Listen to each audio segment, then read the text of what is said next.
Using antique to finish a product's amazing. It can put a really nice finish on there and highlight all the work that you've just done in your tooling, but it can be really frustrating as you're learning this process if you're not sure how much antique to put on, how to apply it, how to seal it, how to take it off of there. So we're gonna look at a process that I use that gets it to where we can put it on there really easy and show you how to take it out of there and seal it into where it lasts, holds up, and brings you the highlight that you're after in your work.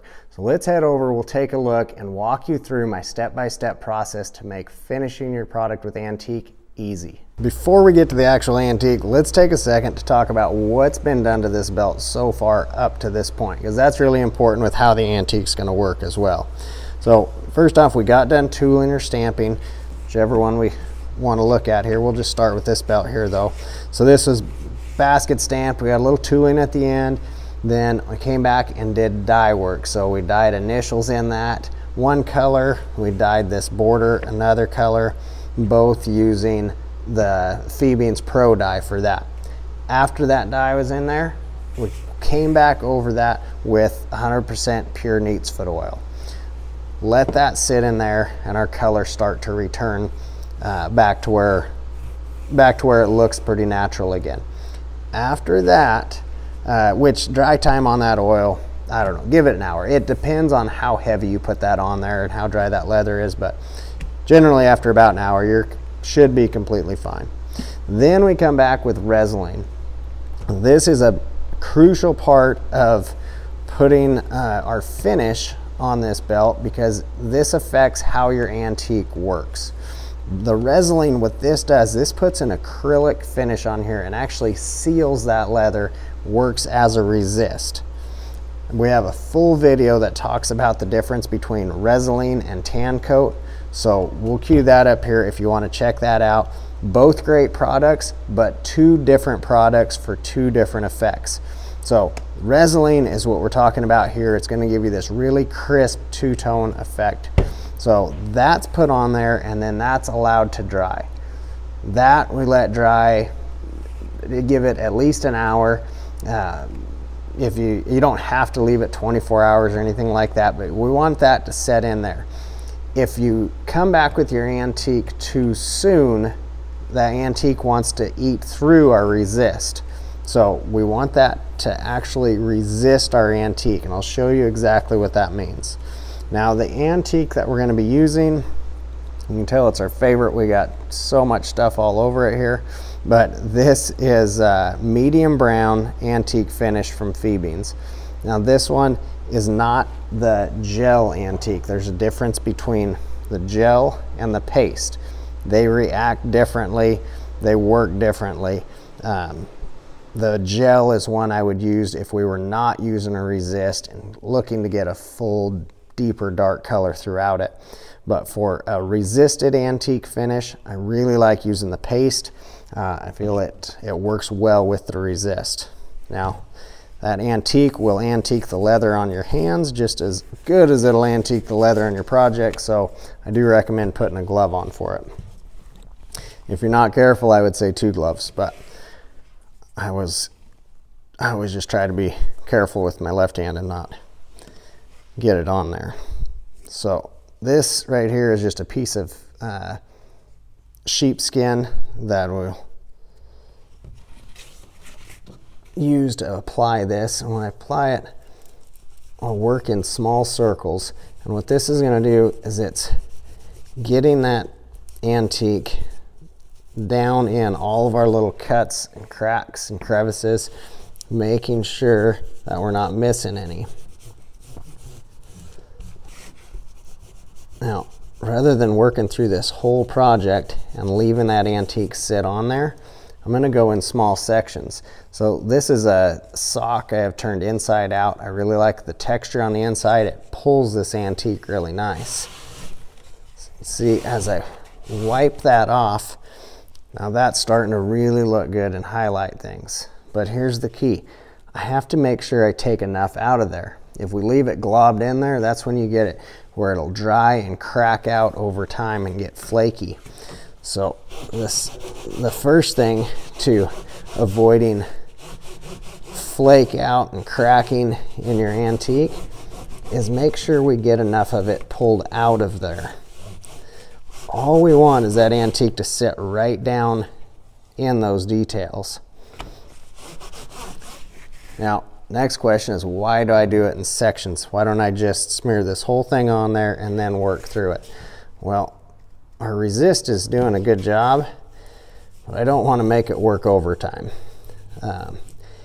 The longer that antique sits on your resist, the more that it's going to want to eat through that.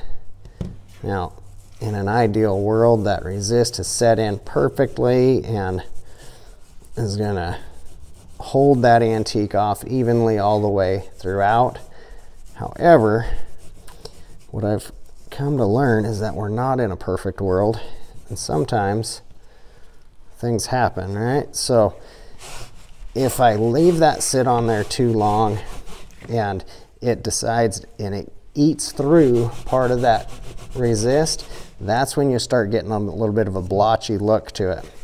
So sometimes if you're running into that blotchy situation, then it could be that your resist was not put on evenly or isn't dried up and sealed evenly.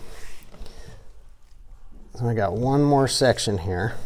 Now the other thing to consider too is the leather that we're using, because leathers are going to finish differently. So this that I'm finishing on is Herman Oak veg tan leather, and that's going to maybe react a little bit differently than some of the different import veg tans.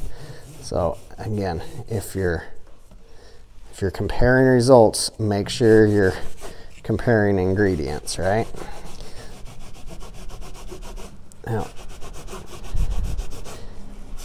the other thing that's going to affect that too, even with Herman Oak, if you're down into a spot in the belly and it's more of a porous type of leather, it's has bigger grains or bigger pores in there, then that resist might not get that sealed as well either. You might take a couple coats of resist, so that's just something to watch for as well. Oop, try not to hit the camera there, sorry about that.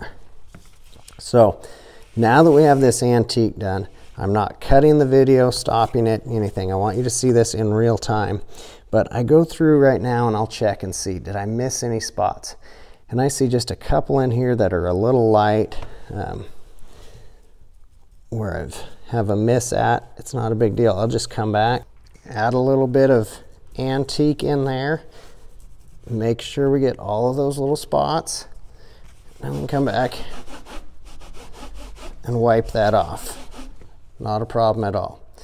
Now, how long do I let this antique sit on here? This is why we're not cutting. I want you to see this. As long as it takes me just to put this antique away, I'm going to set that off to the side, and we're going to get our Resilene back out. Okay, with that Resilene, I keep a little blue shop towel here. These paper towels, I just like the texture on those. They work really well. And again, a scrap of sheepskin is what I put this on with. We're going to get some on our sheepskin, and I work in sections again. But you can see I put a pretty healthy dose. I'm not scrubbing in here. I'm just kind of going in those circles, making sure I get down in all of the spaces where we have all that antique at. And then I wipe straight off. Now when I do that, see this muddy, milky look right down there in the corners, down in all the detail? That's good. That's what I want. If it's a real big spot, I just kind of hit it and wipe it off. But what that is, what we're looking at there, is the Resilene that is mixed with our antique and sealed that down in there. Now some of this that's right on the top, you can see when I wipe this off with this paper towel, see that antique on there? We're actually pulling extra antique off. So this Resilene's helping me take it off of our smooth area. Remember, that's why we have that resist on there, is to help keep that antique from soaking in. The only place we want that antique is down in all those cuts, in the details, in everything that we're wanting to highlight. That's why we're doing this, is to create that two-tone highlighted finish like that. Now right there, we've taken plenty of antique off. Again, it's not that smeared on, staying caked in there. We want to take that out of there, so then over time, as this belt wears and gets bent and moved around and worn, that antique stays set in there right where we like it, with that rich highlighted look that we're after. If you want to dive in deeper and see the full process on different projects each month, I invite you to join our community, the Leather Life Classroom. We'll drop a link down in the description for you to check it out.